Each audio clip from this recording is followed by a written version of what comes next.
L'artiste Femme2Go aurait avoué être intéressé et avoir consommé du contenu pédo-porno, ainsi qu'avoir eu des relations sexuelles avec une mineure de moins de 15 ans. Je ne connaissais pas du tout cet artiste, j'avoue que je venais juste de le connaître. Je suppose que vous êtes beaucoup dans ce cas-là. Donc j'ai trouvé une petite vidéo qui explique son type de son, etc. Probablement la plus grosse claque que tu prendras cette année. Je te parle évidemment de celui de Femme2Go et Petite Sœur sur des prods de Néofront et je vais t'expliquer pourquoi il fait autant parler de lui. Femme2Go et Petite Sœur crachent leurs souffrances, leurs traumas d'enfance, balancent toute leur vérité dans cet album qui s'écoute d'une traite. 34 minutes d'honnêteté crue. Petite Sœur parle de sa relation à son corps, Femme2Go de la pédocriminalité qu'il a subie. C'est le culot, ça, hein. On m'a touché quand j'avais 8 ans. Pourquoi mes frères s'arrachent sous 2 M? Il fait carrément son coming out sur l'album. Des thématiques très rarement abordées dans le rap FR. Faut dire que Femme2Go parle même du projet de sa vie. Et c'est surtout une façon pour le duo de reprendre le pouvoir. Les premiers morceaux sont hyper denses, très rap, un peu hard. Et les instrus s'apaisent au fil de l'album. Comme si leur taf soulageait Petite Sœur et Femme2Go. Jusqu'à cet appel à l'action. On est né beau, le monde nous a rendu moche. Maintenant c'est à nous de rendre le monde plus beau. Bon, ben, je vois un peu le genre, je suis pas consommatrice. Je suis absolument pas consommatrice de tout ça.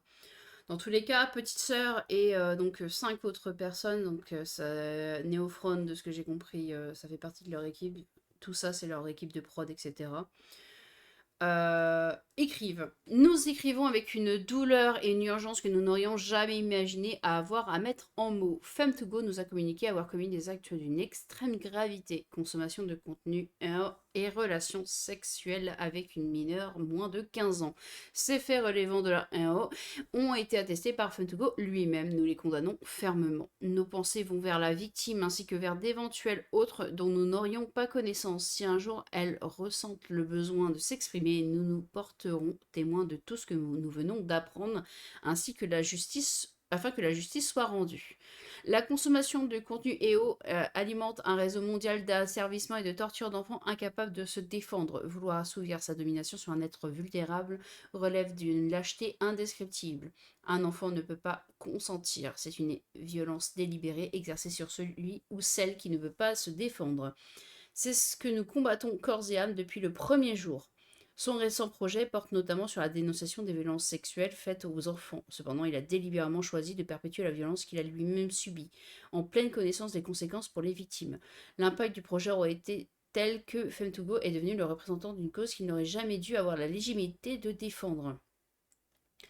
Bon, là, ça bloque un peu ces trucs-là. Donc, conscient d'être une figure, je me suppose que je l'ai juste ici. Conscient d'être une figure influente, il a choisi de publier un projet commun en prenant le risque de discréditer des milliers de voix qui portent déjà trop peu, dont celle de ses collaboratrices.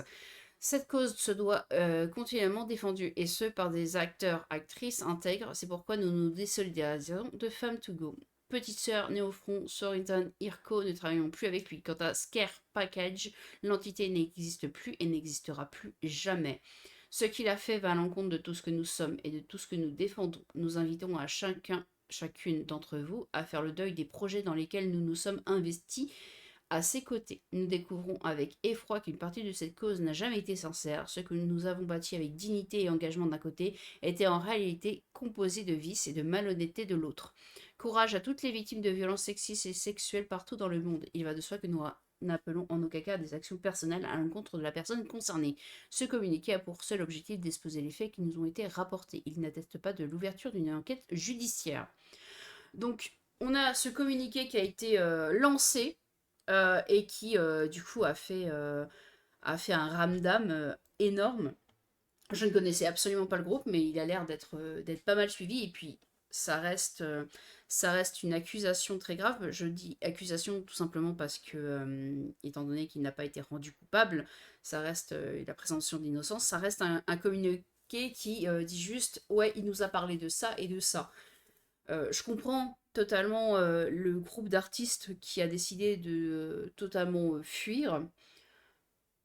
Après, j'avoue que je me demande comment ça a pu être fait. Est-ce que l'après-midi, il avait expliqué ce qu'il faisait vivre ou ce qu'il regardait Et le soir même, ils ont décidé de partir. Je me questionne là-dessus. Je pense que ça a été fait vraiment dans l'urgence, puisque c'est juste un texte classique qui est marqué sur Instagram. Donc je pense qu'ils l'ont fait vraiment dans une précipitation énorme. Je trouvais un article là-dessus. Un fait qui pourrait être caractérisé de viol s'il était arrivé après 2021. Depuis la loi du 21 avril, toute relation sexuelle entre un majeur et un mineur de moins de 15 ans est un viol. La question du consentement ne se pose plus. Nos pensées vont vers la victime ainsi que vers d'éventuels d'autres. On y est rappelé, affirmant se porter témoin devant la justice si nécessaire.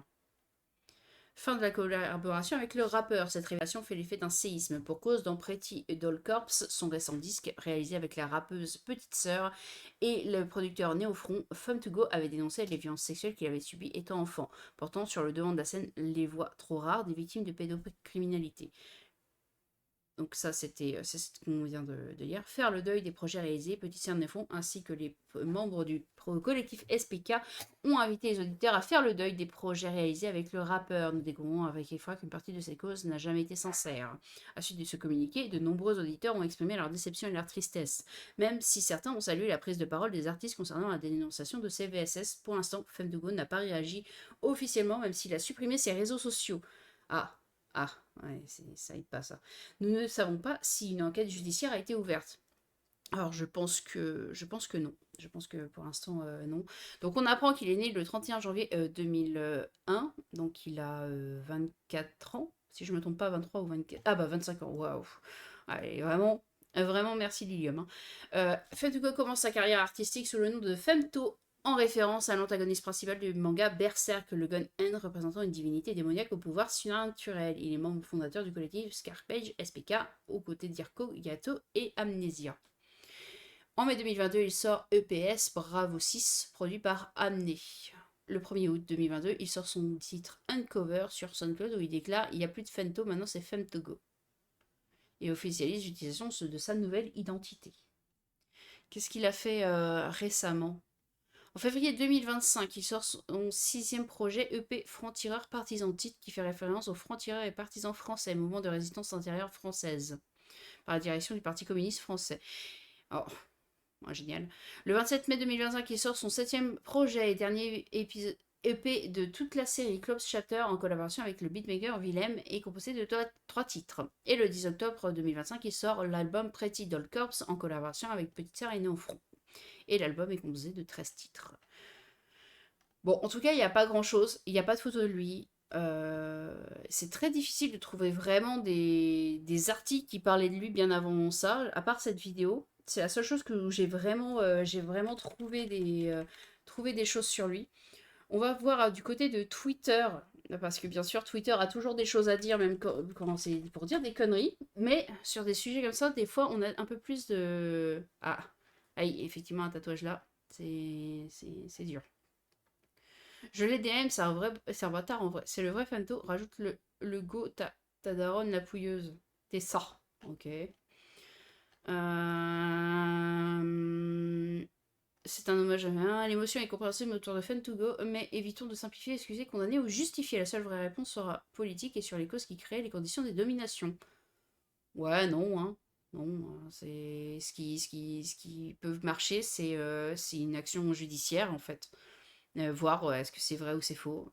D'un côté comme de l'autre, hein, c'est-à-dire que lui, pour diffamation ou dénigrement, ou les victimes pour violence sexuelle.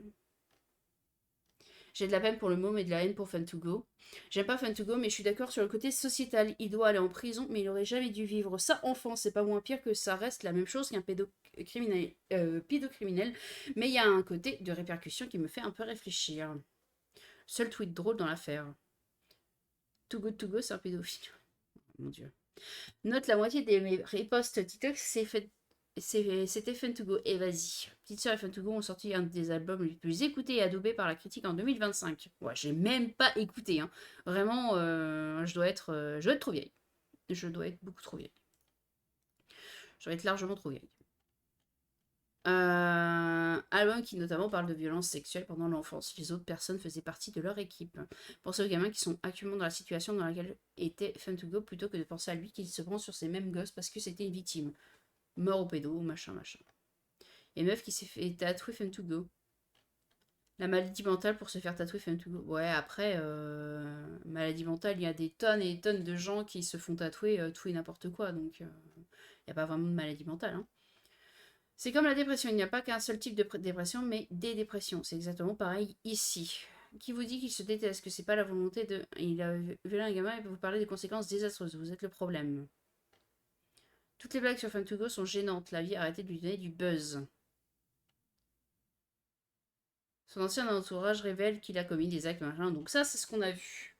Bon, bah, en tout cas, c'est assez fou. Il y a beaucoup d'artistes qui maintenant se font reveal comme ça. C'est plutôt très louable que ça soit sa propre équipe qui a mis le mot, qui a expliqué, parce que on sait notamment grâce à l'affaire Einstein à quel point il y a un petit consensus de on est au courant mais on dit rien parce qu'on n'est pas vraiment au courant, parce qu'on veut pas vraiment le savoir, quoi.